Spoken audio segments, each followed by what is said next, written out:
Bismillahirrahmanirrahim. Bismillah, Assalamualaikum warahmatullahi wabarakatuh. Assalamualaikum warahmatullahi wabarakatuh. Saat ini kami sudah lagi mencoba usaha kredit motor syar'i, Ustadz. Setelah berjalan beberapa bulan, Motornya syar'i atau kreditnya syar'i? Kredit motor syar'i. Berarti motornya syar'i. Terus? Setelah berjalan beberapa bulan, Kredit motor syar'i berarti antara pengendara dengan penumpang harus ada hijab ya.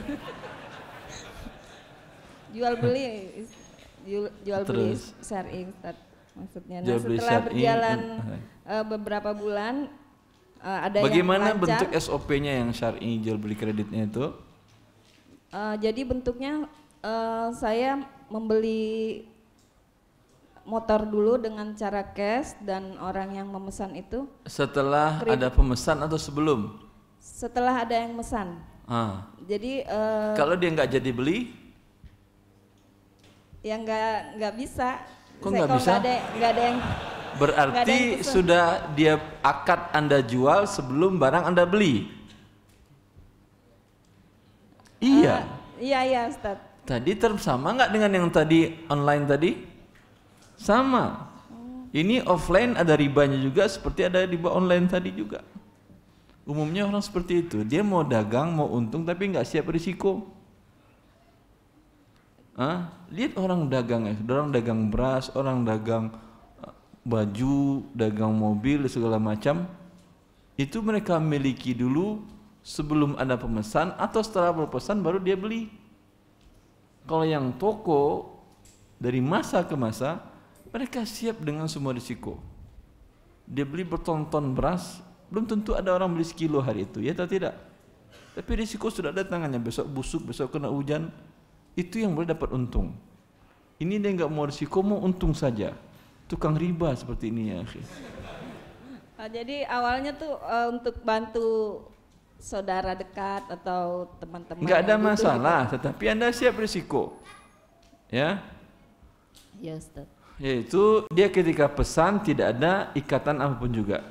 Tidak ada DP, tidak ada keharusan dia membeli. Karena bila ada keharusan dan membeli barang belum Anda miliki, ini nas dari Imam Syafi'i dalam kitab Al-Um, saya nukil di buku Harta Haram.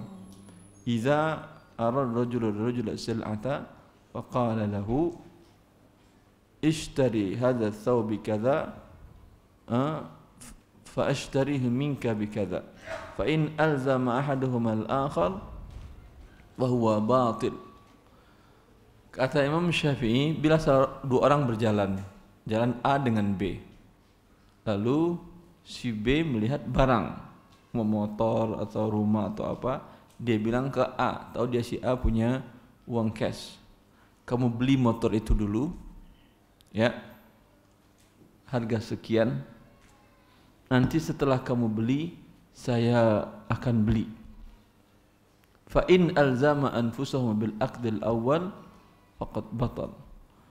Bila si pembeli tadi, kan dia suruh beli kan ya? Si pembeli tadi mengatakan, saya sudah beli, kamu wajib beli dari saya, ya, batal akadnya. Kenapa? Karena dia menjual barang yang dia belum miliki. Maka ketika dia beli tadi, dia harus tahu bahwa itu dia hanya ngomong saja. Bisa jadi dia beli, bisa jadi tidak. Di sana ada risiko. Ketika dia jadi beli, alhamdulillah. Ketika tidak dibeli, risiko Anda. Biasanya orang nggak siap seperti ini, apalagi bank. Apa Ustaz? Jadi tapi ada bank yang ingin sesuai dengan syariat Allah, mereka siap risiko, nggak ada masalah bagi mereka. Karena nggak jadi yang ini, yang lain juga bisa beli, atau dia bisa buat akad kepada si pemilik barang, supplier, akad khiyar syarat. Saya tahu Bang Rojihi itu yang mereka lakukan. Orang beli mobil dari mereka, Lexus, Land Cruiser, Camry dan lain-lain, ke bank syariah Bang Rojihi. Itu sebelum orang datang, di mereka sudah ada di gudangnya Lexus sekian, ini sekian, ini sekian. ya, dia beli dari dealer dengan akad khiyar, yaitu kami beli cash sekarang, tapi kami ada hak khiyar selama sebulan. Ya, artinya pembeli nggak jadi beli, orang nggak jadi beli, dia bisa kembalikan ke dealer, uangnya kembali penuh tanpa ada kurang. Hah? Mau nggak kira-kira dealer? Ente orang miskin ya nggak mau dealer. Tapi kalau bank yang besar, bank Ar-Rajhi, nggak mau dealer Toyota di Arab Saudi. Kata mereka, ente nggak mau, nggak ada masalah. Saya beli dari negara tetangga Dubai, Emirat. Dengan akad seperti itu mereka mau. Apa yang terjadi dengan Toyota cabang Saudi Arabia? Penurunan penjualan mereka berkurang, turun sebanyak 70% dalam masa rentang waktu itu. Sekarang apa yang terjadi? Bangkrut mereka kan ya. Angkat tangan mereka bilang ke Ar-Rajhi, udah beli dari kami setahun, 2 tahun, 3 tahun boleh kembali lagi barang. Mantap itu. Yang penting Anda ngerti syariat Allah atau tidak. Kalau Anda ngerti, Anda bisa tekan semuanya, siapapun juga. Nggak mau dia nggak ada masalah, tutup usaha pun nggak ada masalah, daripada Allah murka. Biasanya pedang bank dan teman-temannya itu atas nama dagang itu takut risiko. Yang berani pedagang pasar, dia beli sayur sekian ikat, padahal yakin dia nggak semuanya terjual hari itu, tapi berani mereka beli. Nggak bisa dikembalikan atau tidak kepada supplier? Nggak bisa. Jadi mental orang-orang kaya itu penakut, lebih bagus mental tukang sayur. Siap mereka menanggung risiko, karena itu halal. Yang kaya tadi nggak halal dapat keuntungan sama dengan riba. Ya, taib Ustadz. Maka kalau ibu ingin beli seperti tadi, tidak ada ikatan dari awal, beli dulu, ya, minta kosong, sebagian dealer mau kosong. Minta kosong, jangan pakai nama Anda dulu, karena nanti jadi 2 kali balik nama, 2 kali pajak. Dibeli dulu di bawah tangan. Ya, saya yakin kalau Anda beli satu motor atau satu mobil, itu nggak mau dealernya. Tapi kalau Anda jadi pelanggan setia, pasti mau dia. Salah satu toko kredit yang mereka nanya ke saya dulu di salah satu provinsi di Sumatera, mereka nanya, Ustadz, kami mau bikin lembaga keuangan. Apa tujuan Anda bikin lembaga keuangan? Ya, ingin jual barang dengan tidak tunai, kami untung, Ustaz. Anda punya modal? Kami punya modal, Ustaz, ada 1 miliar. Udah, jangan bikin lembaga keuangan, karena lembaga keuangan repot perizinannya dan SOP-nya sudah ditetapkan dari pusat dan itu mengandung unsur riba. Kalau Anda ingin cari untung, investor ada, semuanya bisa dibeli jual dengan tidak tunai, dan tidak ada yang akan mempermasalahkan, dan tidak ada pajak. Paham? Kecuali pajak secara umum, pajak tahunan. Bagaimana caranya? Ada orang yang ingin beli motor, disediakan motor. Ada orang beli rumah, dibeli dulu rumahnya. Sampai Masya Allah, bulan pertama omsetnya sampai 200 juta per bulan. Sekarang lebih 1 miliar per bulan omset penjualannya. Apapun bisa dibeli dengan tidak tunai di sana. Saya bilang, bagaimana Anda memitigasi risiko bila yang nggak bayar? Alhamdulillah, Ustaz, selama ini nggak ada yang bermasalah. Kenapa? Karena kami jual hanya kepada teman-teman yang sudah ikut kajian yang sering kami kenal. Kami tahu dia takut kepada Allah, itu bagus ya akhi. Sehingga membuat orang, saya pengen beli rumah, rajin sholat lah, nggak boleh bohong lah, biar saya dapat beli secara angsuran tadi. Namanya toko angsuran syar'i. Sekarang sampai di banyak kota minta buat buka cabang di situ. Lebih untung daripada izin pendirian BMT atau pendirian lembaga keuangan, karena izin pendirian keuangan nggak gampang dan auditnya pun nggak gampang dan SOP-nya harus ikut mereka. Kalau toko, siapa yang melarang Anda untuk jual tidak tunai?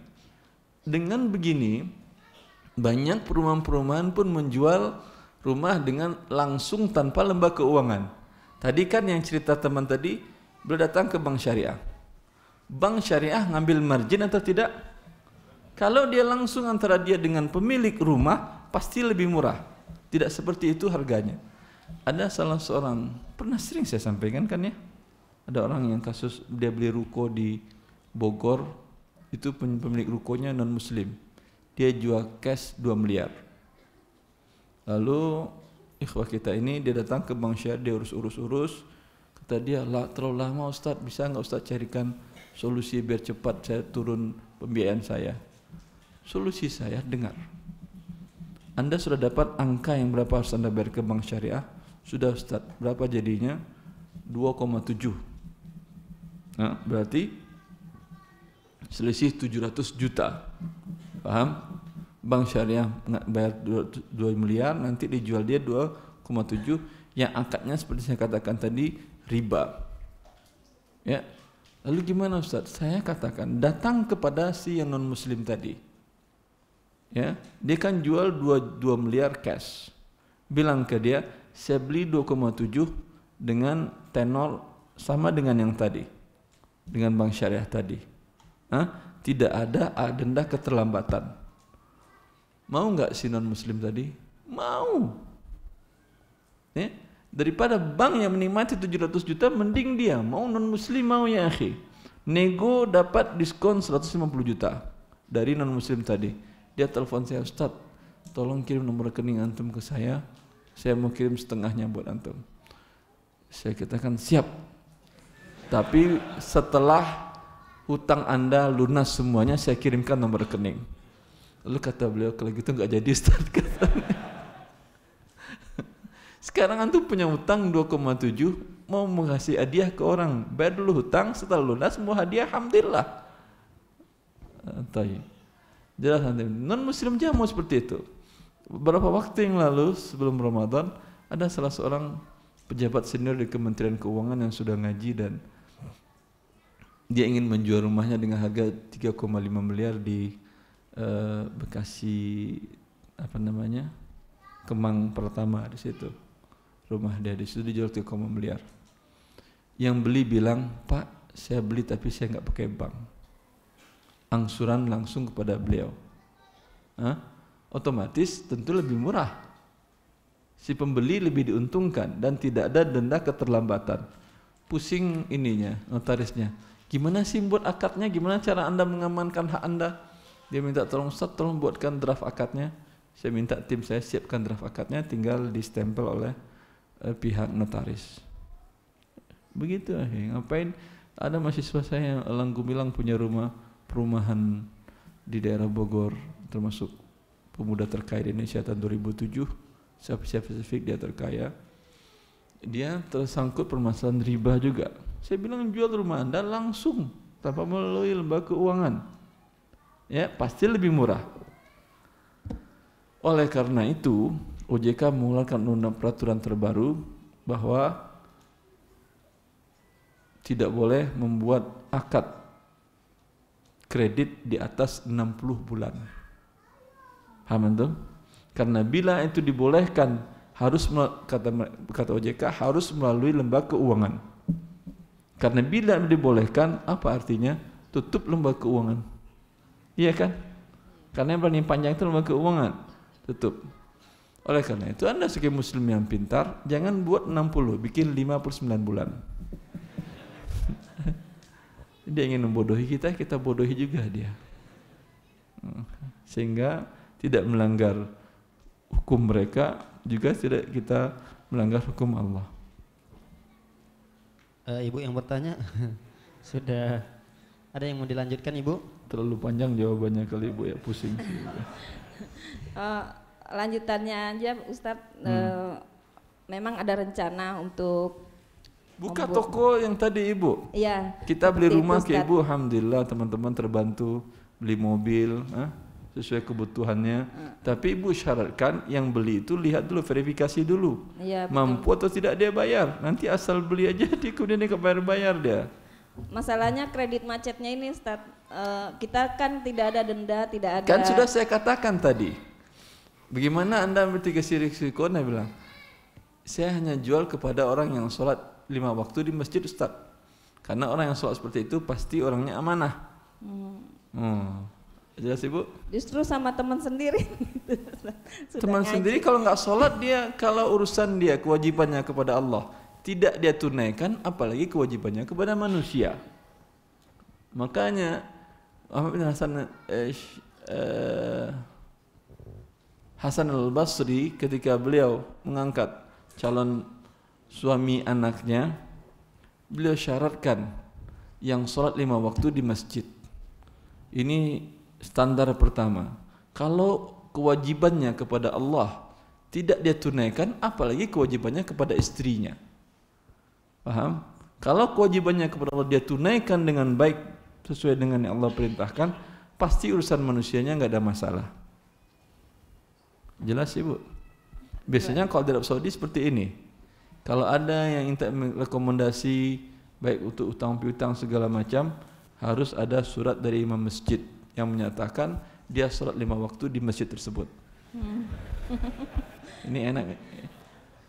Antum imam di sini, Syekh? Enggak. Imam tentu tahu ini sholat terus di masjid dia. Udah dapat rekomendasi. Jelas Ibu? Bilang ke dia. Syarat berkas pertama, surat rekomendasi stempel resmi dari DKM masjid Anda tinggal, Anda sholat subuh terus berjamaah. Salah, Ustaz. Nah, itu penting. Sehingga apa yang terjadi, ada di sebagian daerah di provinsi Riau kalau saya nggak salah, ada bupatinya mensyaratkan pegawai Pemda sholat subuh berjamaah. Viral beritanya sampai ramai segala macam. Bagus itu ya akhi. Karena kalau dia sholat berjamaah, urusannya dengan Allah gampang, pasti urusan dengan manusia jadi gampang. Kalau urusannya dengan Allah bermasalah, pasti dengan urusan manusia bermasalah nantinya.